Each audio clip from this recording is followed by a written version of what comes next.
jurídico que seja.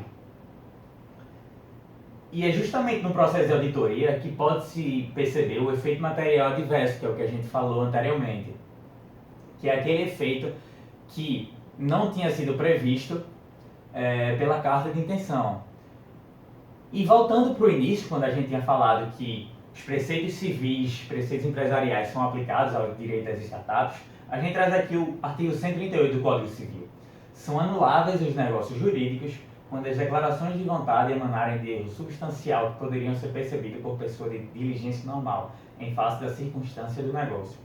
Ou seja, está justamente inserido dentro da esfera do efeito material adverso. O que é erro substancial? O erro substancial é aquele erro sobre o qual, se eu tivesse ciência, eu não teria fechado esse negócio. Ou seja, se acontece algum imprevisto, ou se na carta de intenção você me engana em relação a algum dado da startup e eu descubro nesse processo de auditoria, é com base no efeito material adverso, que tem respaldo no artigo 138 do Código Civil, por ser um erro substancial que eu consigo rescindir esse contrato. Então é muito importante estar atento a essa cláusula e ela fazer parte do contrato, a cláusula do efeito material adverso. E aí, em relação aos instrumentos de investimento, instrumento de investimento é justamente aquela fase, a última que a gente falou, que será feito o contrato de investimento. É o momento em que o investidor decide por efetivar o aporte, decide efetivar o investimento. Tem diversas modalidades, a gente vai ver 4 delas, que são as mais usadas e uma das mais importantes. E uma coisa importante trazer é que existem 2 momentos em relação ao contrato de investimento, o momento de assinatura e o momento de fechamento. Eles podem ser simultaneamente ou não, ou seja, o momento em que o contrato é assinado, se simultaneamente ocorrer o fechamento dele, isso quer dizer que, além de ele ter sido assinado naquele momento, ele entra em eficácia exatamente naquele momento. Em quais situações a assinatura não ocorre simultaneamente ao fechamento do contrato? Nas situações que a gente traz uma cláusula que a gente também vai ver futuramente, que é a cláusula de condições precedentes. Toda vez que o contrato ele traz uma cláusula de condição precedente, ela vai atuar como uma condição suspensiva. Isso acontece muito, por exemplo, na fase de processo da auditoria, quando a gente descobre algum erro jurídico, por exemplo, esse contrato não está certo. Então as partes, o investidor startup, decidem no contrato de investimento colocar uma condição precedente de que o contrato só vai ser considerado fechado, só vai ocorrer a eficácia, o fechamento do contrato, quando o processo de auditoria tiver sido totalmente realizado e corrigido. Ou seja, aquele erro que tinha sido encontrado na parte do legal business, no contrato jurídico da startup, aquele erro o contrato só vai ser considerado fechado quando aquele erro for de fato corrigido. Justamente é a característica de uma condição precedente, a condição suspensiva. Enquanto o erro não for corrigido, a condição suspensiva vai se manter e, em que pese o contrato ter sido assinado, ele ainda não vai ser considerado eficaz. E aí a gente traz umas cláusulas.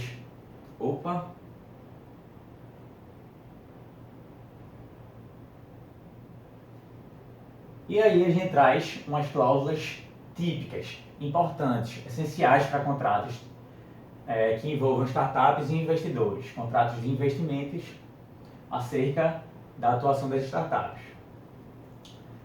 Então a gente já falou de uma muito importante, que é a declaração, é a cláusula das declarações e garantias.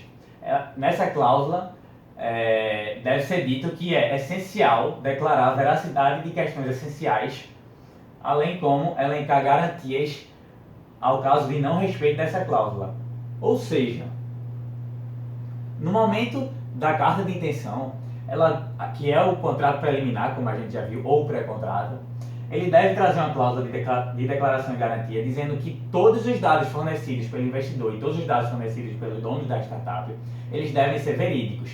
Caso contrário, é possível, com base no artigo 138, que a gente já viu do Código Civil, por causa de um erro material adverso, só recapitulando as informações, esse erro material adverso, esse erro substancial, que muitas vezes é encontrado no processo de auditoria, quando se encontra algum erro durante aquelas 3 características que a gente viu.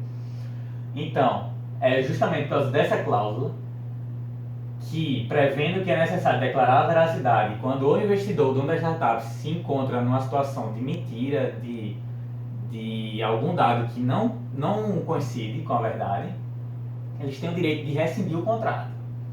O efeito material adverso, a gente já viu, é aquela condição de imprevisibilidade que permite com que não necessariamente 100% da carta de intenção seja efetivada quando for realizar o contrato de investimento propriamente dito. Condições precedentes também já vimos, são condições suspensivas, sobre o qual o contrato só vai passar a ter eficácia novamente quando essa condição for realizada, for corrigida.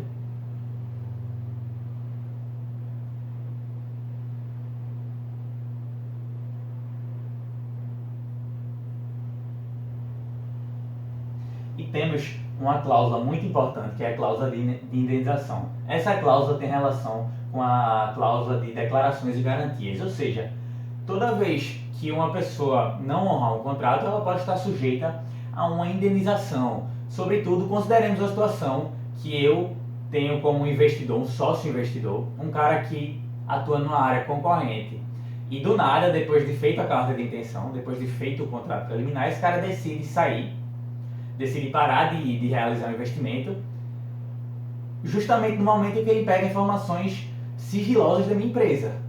Ou seja, um contrato que ele rompe e pode utilizar todas as informações sigilosas para desenvolver a empresa dele. E é justamente nesse sentido que a gente tem uma cláusula de indenização. Uma indenização pela interrupção abrupta do contrato. E aí a gente tem tanto o cap e o basket amount.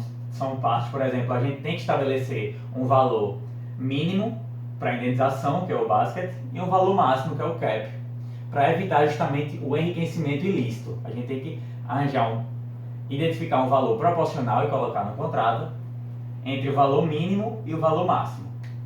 E o covenant nada mais é do que uma cláusula que define uma conduta de uma das partes ou de ambas as partes. Ou seja, se o investidor ele não quer que o dono da startup faça alguma coisa durante o procedimento, ele colocará essa cláusula de covenant. Assim como se o dono da startup não quiser que o investidor tenha algum tipo de conduta específica, ou pelo contrário, se ele quiser que ele tenha algum tipo de conduta específica, deverá vir elencado no contrato, que é justamente a cláusula de covenant.